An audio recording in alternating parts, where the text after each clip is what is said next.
Hey, Irish fans, welcome back to 6 Points with Ryan Harris. I'm Mike Sullivan from the Notre Dame Alumni Association, and I'm excited to talk about what it will take for the Irish to win on Saturday with former Notre Dame All-American Ryan Harris. Ryan, welcome. It's great to be with you again. Great to be with you, Mike. And do you have any big game routines at the Alumni Association there? Are you ready for the biggest game of the year so far? Hey, at the NDAA, we are always ready. So don't worry about that. I can't help but notice that we both chose green today. So all week, right? They say wear it on Saturday. I'm like, I can do that all week. No problem. No problem. All week. Well, Ryan, of course, in addition to being a four-year starter with the Irish at tackle, is also a Super Bowl champ with the Denver Broncos. Ryan's a best-selling author and a renowned motivational speaker, and you can listen to Ryan every week providing color analysis on the Notre Dame radio network. So, again, Ryan, this is the big one, but before we get to your 6 points, as always, let's look back on Saturday's game against Central Michigan, and I don't quite understand all the angst out there among the analysis and the fans out there. It was a 41-17 victory. Yeah, 41-17 victory, and really the Irish fought through adversity. Number one, you got Sam Hartman out of that game healthy. He took a couple of cheap shots. There were some cheap shots thrown around the game, and you got another team's best, right? Central Michigan was offering their absolute best when they came against Notre Dame. It got close in that first half, and then they pulled away. Look, there's never going to be a perfect game. Understanding that, having plays from the coaching staff and making the plays as the players, that's what winning football games is about. I thought it was a character-building win for the Irish last week. Absolutely. And the momentum we carry into this week is something that we should all feel good about. Now, a huge game, needless to say. You've played in a lot of big games in your career. So your 6 points are going to really provide us some insight into how to handle the preparation and the execution in a big game. Absolutely. And it all starts with the first one, go beyond fear. Like, I don't care where you're at in life, either you're in sales, you're in presentations, you're in education.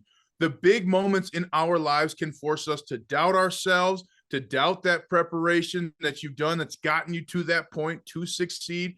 And the biggest key is to recognize that fear in big moments is a constant. It's going to be there. You and I, Mike, we never have fear when we get our favorite ice cream. Why? We know what's going to happen, right?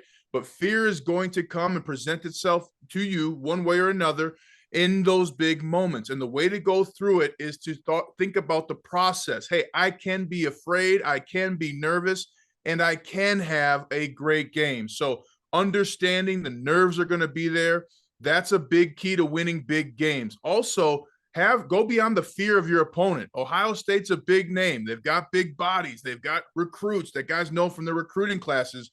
Go beyond the fear of who they are and beat the number in front of you. This was something we had to do against the Patriots, Mike. We were the only team the year we won the Super Bowl to beat them twice in the same year. And 80% of beating the Patriots is getting over the fact that they're coached by Bill Belichick. They're still players. They make mistakes, and you can force their will on them. Same thing for Notre Dame against Ohio State. Go beyond the fear, walk with it, and let it take you to victory by going beyond it. I love it. All right. Now, I'm thinking the 1988 National Championship team will be on campus this weekend to honor Michael Stonebreaker, who's being inducted into the Hall of Fame. And so a lot of guys from that, including Coach Holtz. And one of the things I remember from my days at Notre Dame is Coach Holtz talking about you have to run the ball on offense and stop the run on defense. Talk to me a little bit about that. Well, that's a big key to this game as well, Mike. I mean, you have to run the ball in moments like this. And oh, by the way, you have the most punishing running back in all of the college football landscape if you're Notre Dame and Audric Estime. He literally sent 7 players from Central Michigan to the sideline after they tried to tackle him last week. I mean, Mike, try being the guy going in for the 6th guy who went down. Hey, they're down 2. It's time for you to go.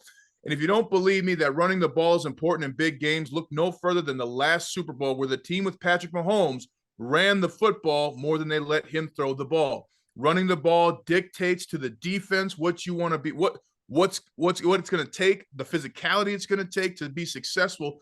And then also stopping the run, especially when it comes to Ohio State. TreVeyon Henderson is one of their marquee players. If you can keep him on the ground, force Kyle McCord to throw the football or Devin Brown, whoever is in there, you are going to have a successful night. This is as much for coaches too, Mike, as it is for players, because coaches in big games, sometimes they want to get to their best play or their most exotic look. No, simple makes success. Run the football, stop the run, use physicality to prove your point on either side of the ball.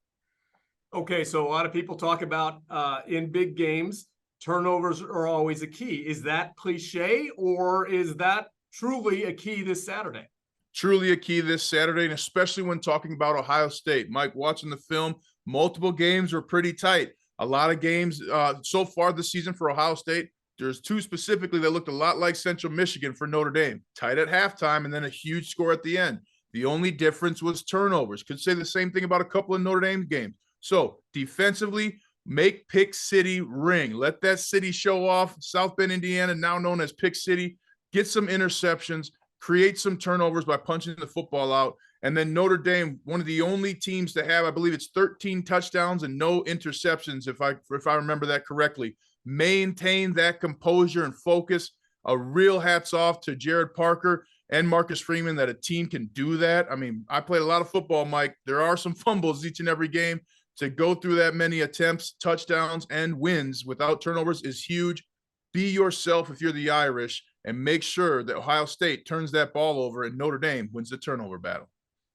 So I like our chances this week. I'm feeling confident about the matchup. And one reason is, last year in Columbus, we go into the fourth quarter. I think we had the lead going into the fourth, and we had a quarterback making his first start. A little bit different this year.